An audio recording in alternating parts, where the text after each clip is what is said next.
करगिल विजय दिवस पर केंद्रीय मंत्री जेपी नड्डा ने पाकिस्तान को एक बार फिर से ललकारा। नड्डा ने दो टूक शब्दों में कहा कि ऑपरेशन सिंदूर अभी खत्म नहीं हुआ है। पीएम मोदी का साफ संदेश है कि जब तक सीमा से गोलियां चलती रहेंगी तब तक हमारी तरफ से गोला चलता रहेगा।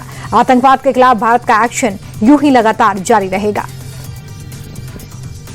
से प्रधानमंत्री मोदी जी ने प्रधानमंत्री के प्रधान सेवक का कार्यभार संभाला है, तब से यह स्पष्ट हो गया है कि उधर से गोली चलेगी तो इधर से गोला चलेगा।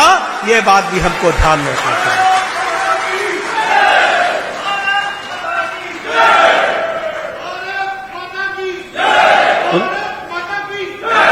रुकना नहीं है, गोलियां बरसाते रहना है जब तक कि उधर से गोली चलना बंद ना हो जाए। ये आज भारत का न्यू नॉर्मल हो गया है। जेपी नड्डा की ही तरह यूपी के मुख्यमंत्री योगी आदित्यनाथ भी फायर नजर आए। सीएम योगी ने आज के भारत में एकता के महत्व पर जोर दिया। योगी ने कहा कि दशकों पहले अंग्रेजों ने हमारी एकता को तोड़कर हमें गुलाम बनाया था। आज भी कुछ नेता इसी की फिराक में हैं, मगर हमें अपनी एकता से कॉम्प्रोमाइज नहीं करना है। योगी ने फिर दोहराया कि एक रहोगे तो सेफ रहोगे। सुनवाते हैं आपको। क्यों विदेशी हमलावर भारत पर हावी होते गए?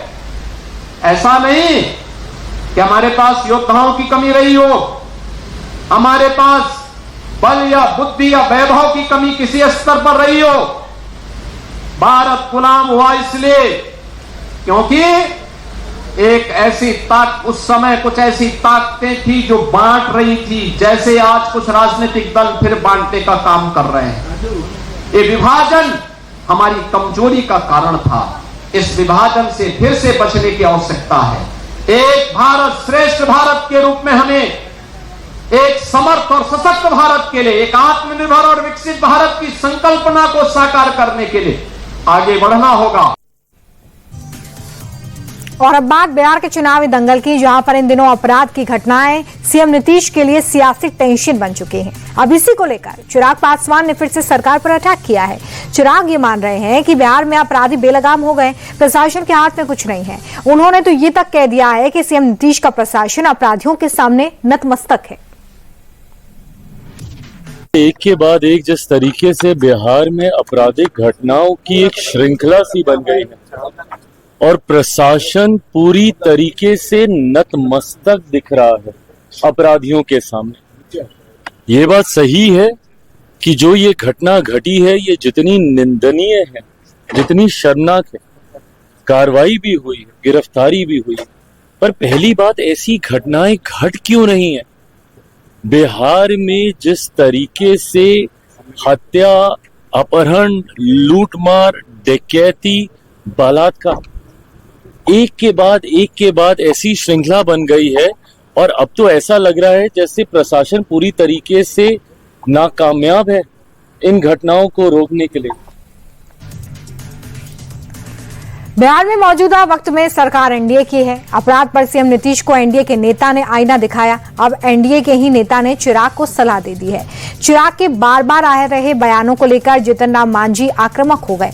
मांझी ने कहा कि चिराग 2020 के विधानसभा चुनाव की स्क्रिप्ट को दोहराने की कोशिश में लगे हुए हैं। इससे गठबंधन को ही नुकसान होगा। अच्छा होगा अगर चिराग एनडीए की ताकत बने, ना कि कमजोरी। एनडीए के साथ रहे। 2020 में उन्होंने जैसा किया था उस प्रकार का नीति न अपनावे तो बहुत अच्छी बात होगी, क्योंकि आज एनडीए समाज और देश के राज्य और देश के लिए आवश्यक हो गया है। जो हर तरह का विकास नरेंद्र भाई मोदी जी और नीतीश कुमार कर रहे हैं, एनडीए के प्रति अगर कोई खिलाफत करता है तो मैं समझता हूँ कि राज्य की जनता और देश की जनता के प्रति उसकी अच्छी भावना नहीं है, और अगर उसको मजबूत करने के लिए काम किया जा रहा है तो हम प्रशंसा करेंगे। और देखिए, चिराग ने जो बयान दिया उसको लेकर जितन राम मांझी को आप सुन रहे थे, इसके अलावा जेडीयू ने भी इस बयान पर पलटवार किया है। चिराग के बार बार जो बयान सामने आ रहे हैं उसको लेकर जेडीयू नेता राजीव रंजन ने सलाह दी। राजीव रंजन कह रहे हैं कि वो दूसरों पर आरोप लगाने से पहले खुद के गिरेबान में झांक कर अपनी सच्चाई को देख लें। राजनेताओं को बयान देने के पहले अपने गिरेबान में भी झांकना चाहिए। जो लोग बिहार की कानून व्यवस्था पर सवाल खड़े कर रहे हैं, पहले ये तो सुनिश्चित करें कि उनके दल में आपराधिक प्रवृत्ति के लोगों को एंट्री नहीं मिलेगी। ये बेहद आवश्यक है कि नसीहत देना, आलोचना करना अगर केवल आपका कर्तव्य है और उससे आपकी जिम्मेदारी की तीसरी हो जाती है तो इतना काफी नहीं है। जैसे ही चिराग पासवान ने नीतीश सरकार के प्रशासन पर सवाल उठाए, आरजेडी को भी मौका मिला। राज्यसभा सांसद मनोज झा ने कहा कि चिराग पासवान सिर्फ मीडिया में बयान देकर बच नहीं सकते हैं। चिराग केंद्र में मंत्री हैं, ऐसे में वो एक फैक्ट फाइंडिंग टीम को बिहार क्यों नहीं बुलवाते हैं?